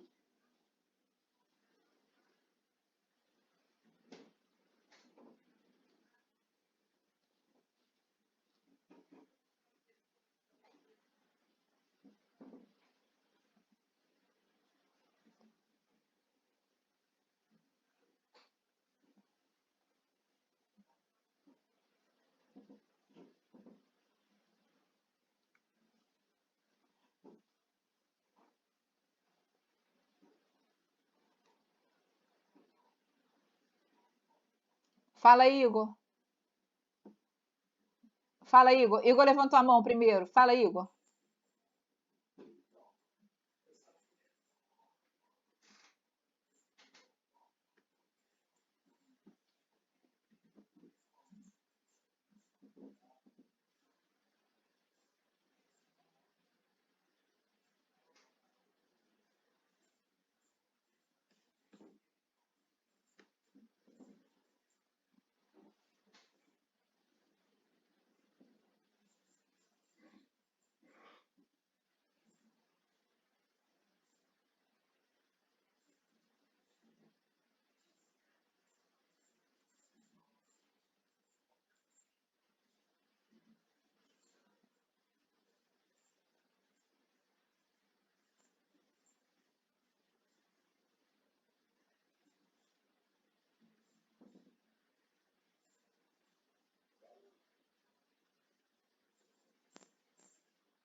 Gente, eu não quero nem falar disso, porque eu acho que é uma hipocrisia muito grande. Porque como a sociedade se organizava no passado, na época bíblica, anteriormente, era o seguinte: o rapaz com 15 anos e a menina com 13 anos menstruava, casava. É a época que os hormônios estão em ebulição, é a época que a pessoa está sentindo mais desejo sexual. Então, o que acontecia? A família acolhia, o jovem casava, trabalhava junto com o pai, né? Sociedade agricultural, então casava-se cedo. Hoje em dia, o que acontece? O rapaz ou a moça tem que esperar se formar na faculdade, tem que esperar fazer. Se casa com 25 anos, a moça se casa com 23, 24. O que você faz com esses 10 anos em que o corpo da pessoa está pronto para se relacionar sexualmente e para procriar? O que você faz com isso?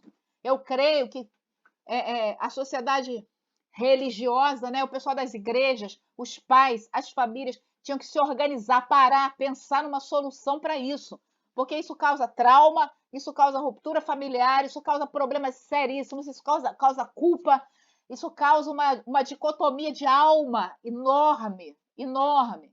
O judeu já não tem tanto isso. A maioria dos judeus ortodoxos casa cedinho. O pai, em geral, eles têm dinheiro, né? Então o pai pega e dá um apartamento, dá uma casa para morar. As empresas são familiares, coloca o filho logo para trabalhar, estudar, entendeu? Sustenta o casal. Então esse problema da fornicação é bem menor dentro do judaísmo. Por quê? Porque os casamentos são feitos bem mais cedo, né? Na igreja evangélica é o seguinte, olha só, você está pronto sexualmente aos 15 anos, mas se vira, segura a tua onda até os 25, entendeu? Porque você só vai poder casar com 25. E aí, o que acontece? Esses problemas que a gente está vendo de fornicação dentro da igreja, de garota que engravida, de problemas sexuais, de problemas emocionais, de divórcio, de adultério. Por quê? Porque as pessoas não param, não pensam, não se organizam de acordo com a realidade física nossa, daquilo que o Eterno criou. O Eterno criou o menino, a menina menstrua com 13 anos, ela está pronta sexualmente. O menino com 15. E aí você vai fazer o que com isso? É muito sério isso, é muito sério. Aí a gente não abstrai e deixa eles se virarem, né? Deixa eles se virarem. Inclusive, eu creio que muito do homossexualismo se dá por causa disso. Porque o que acontece? Espera, espera, espera, espera. É pecado, né?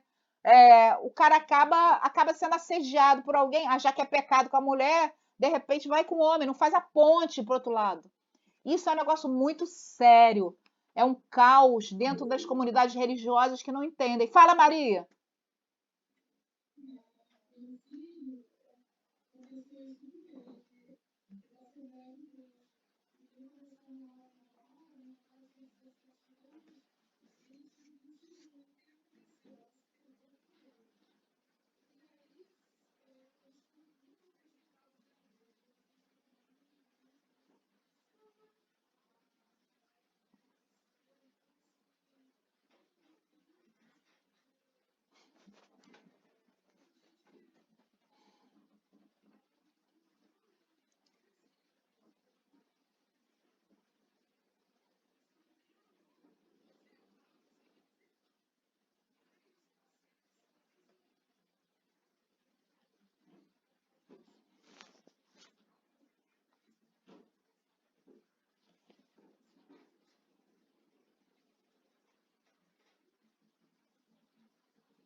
Uhum,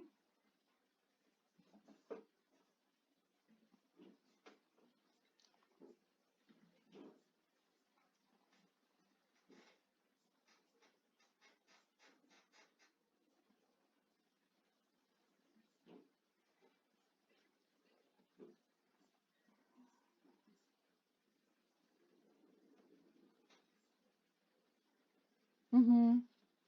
Exatamente, exatamente. Fala aí, Hélio.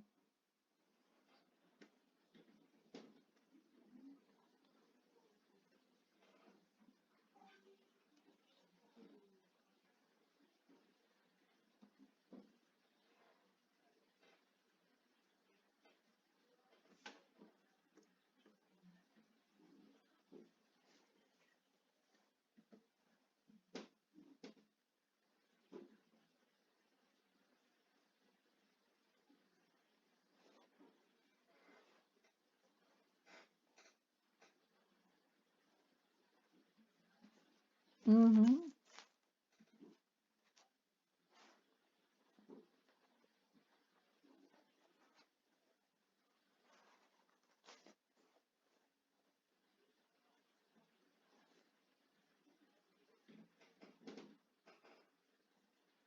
Verdade. Quer falar, Igor?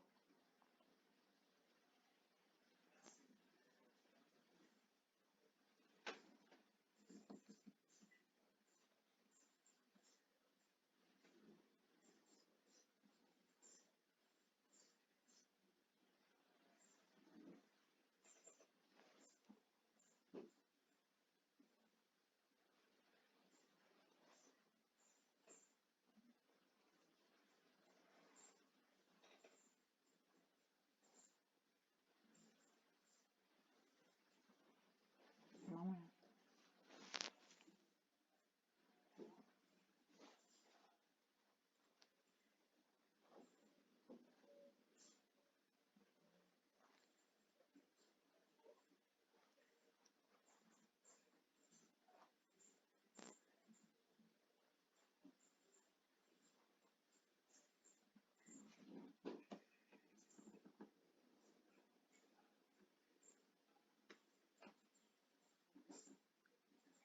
Uhum.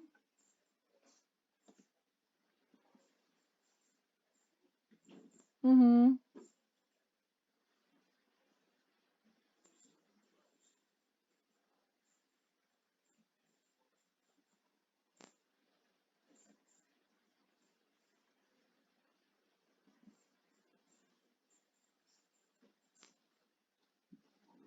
Eu diria homossexualismo, fornicação, cigarro e bebida, que são, né? Que são os pecados que aparecem, né? Mas existe realmente uma concessão, uma complacência. Inclusive, eu vejo muito assim, pastores, né? Pegando o cartão do irmão do outro, não paga, um pega dinheiro emprestado, não paga. Isso aí acontece demais, demais, demais, demais. Fala, pastora Nazarete, depois Hélio, vai.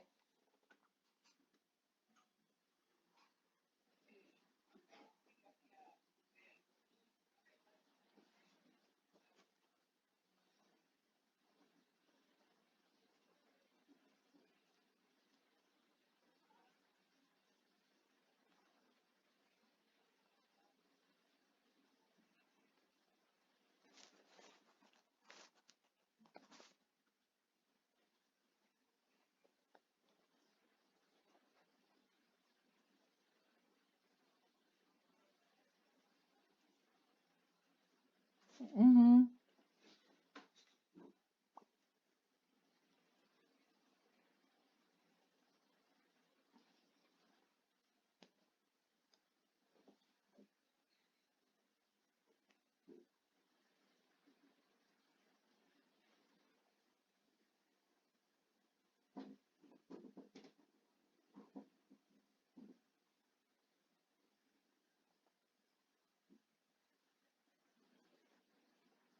uhum,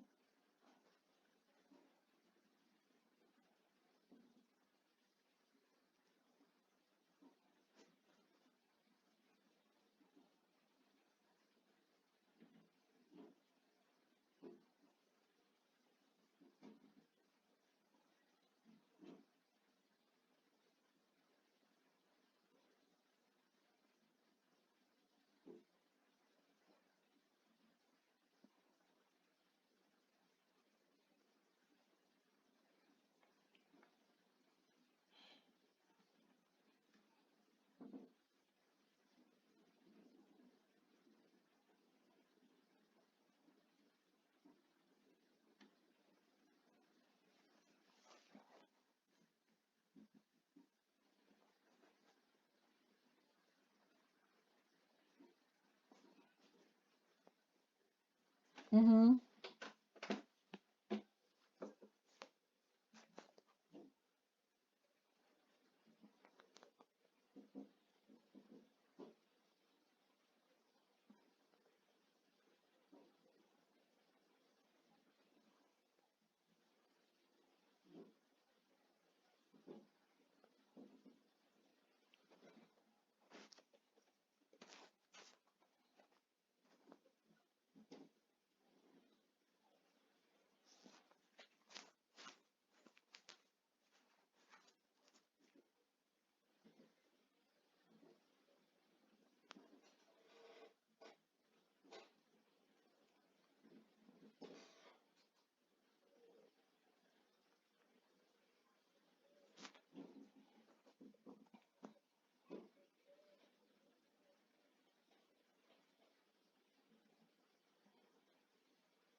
know, I don't know.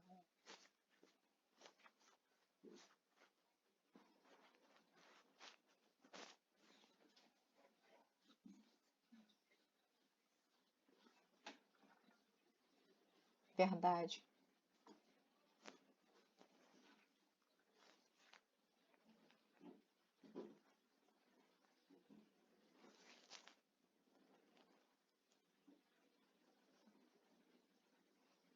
Uhum.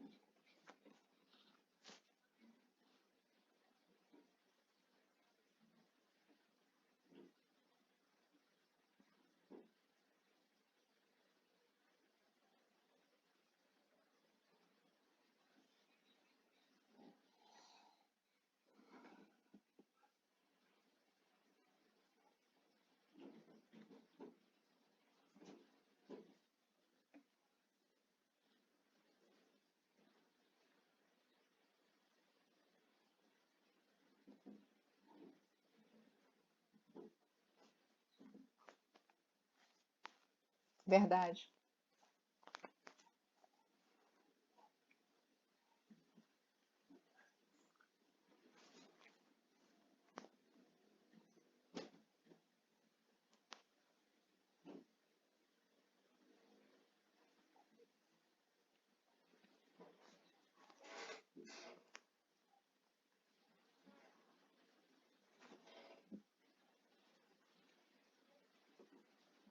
Perfeito.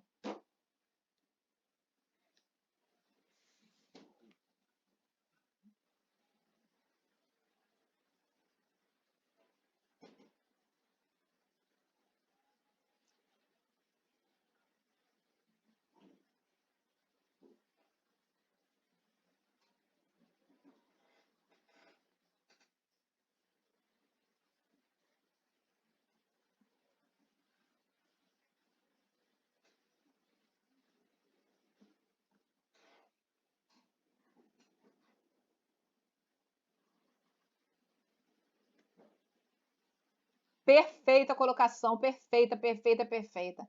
Chau quer falar? Depois Hélio.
Tem a ver sim.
Uhum.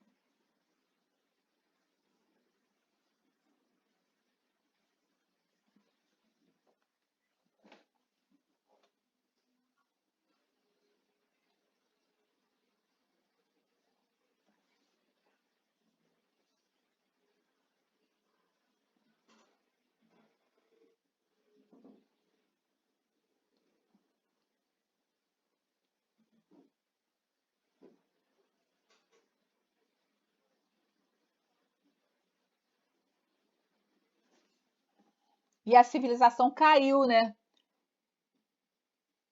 Sim, foi. Fala, Miguel.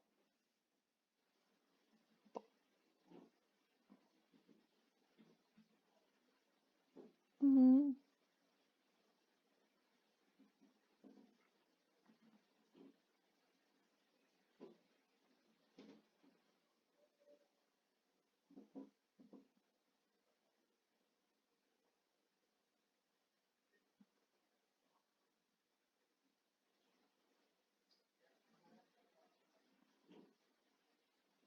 Uhum.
Uhum.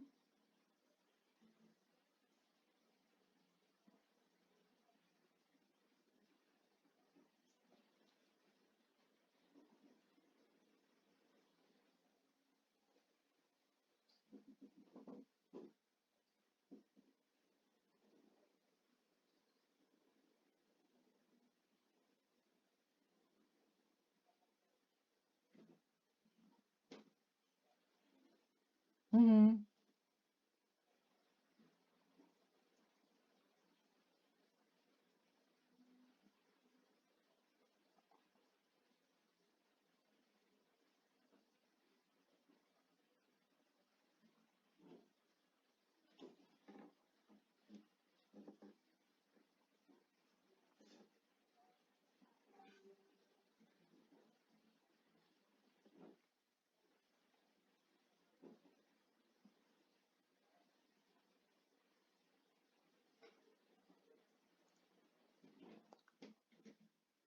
Respeito aos processos.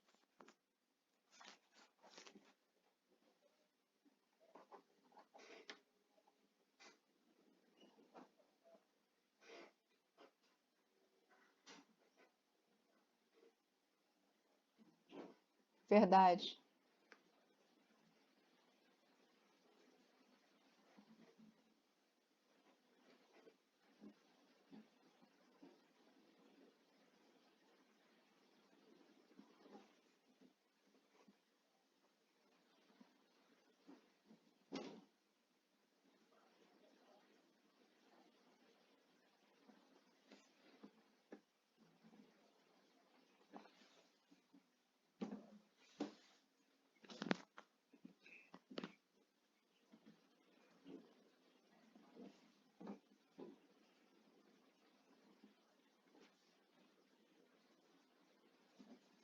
Com certeza.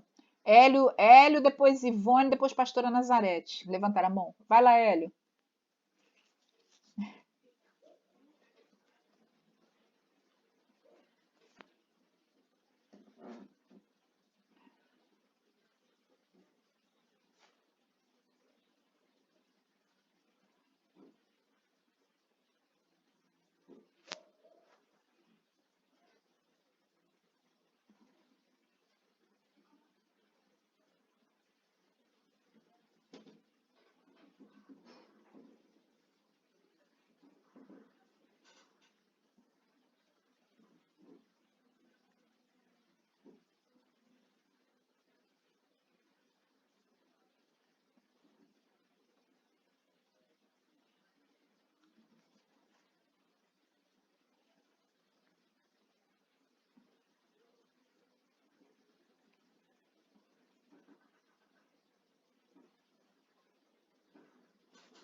Amém.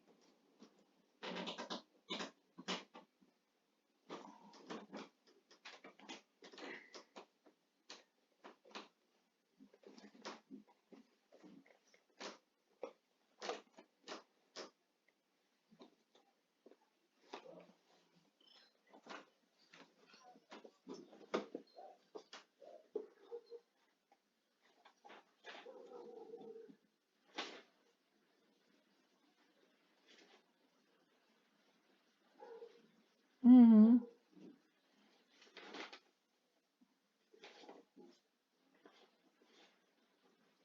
Beleza. Fala, Ivone.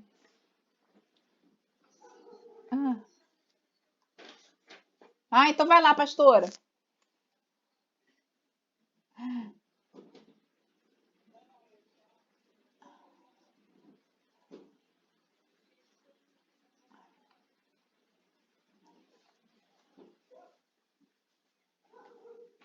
Lançarei para.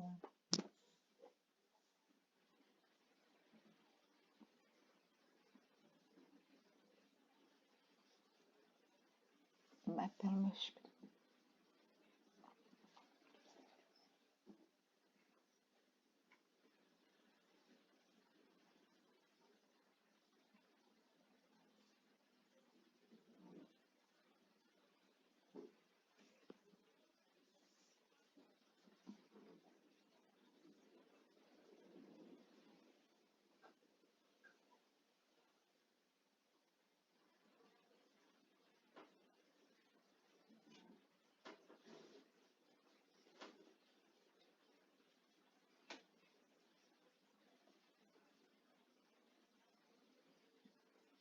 Verdade.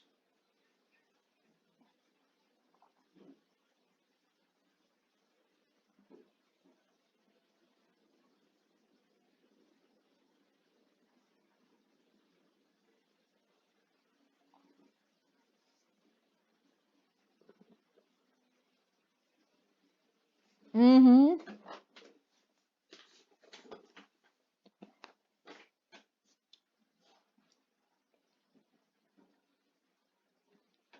claro.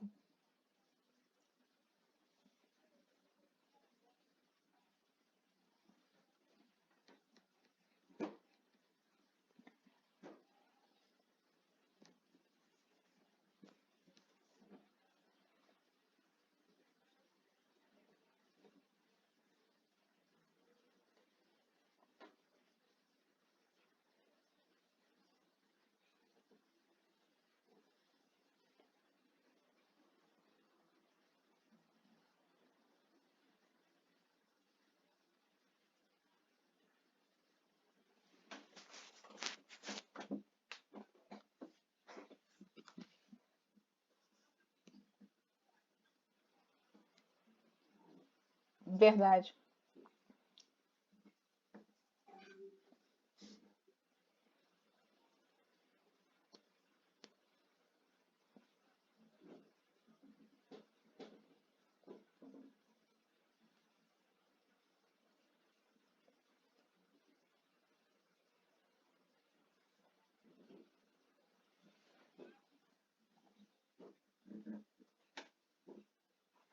Filho.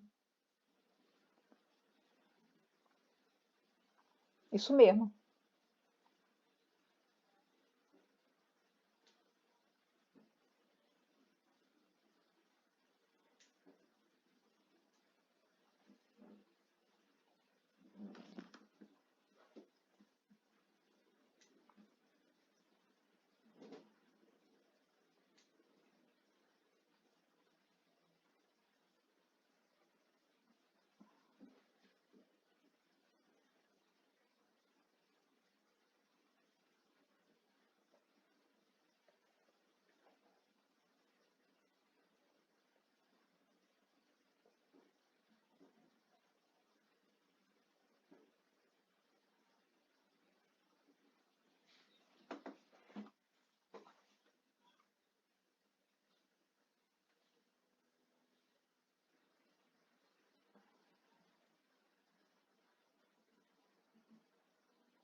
Amém.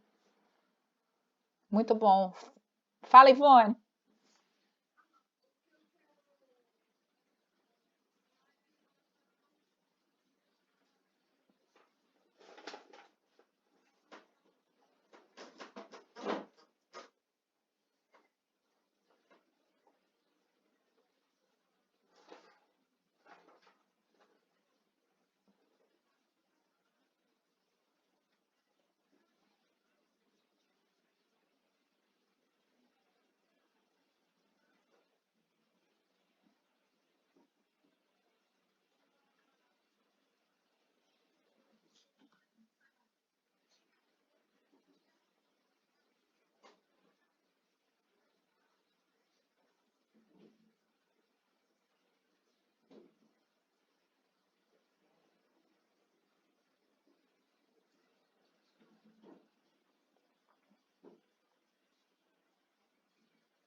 Uhum.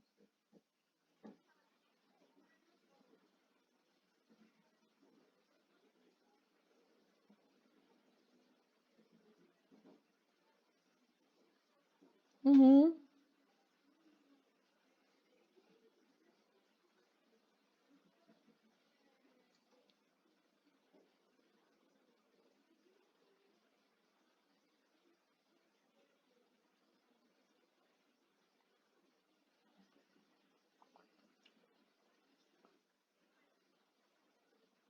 Uhum.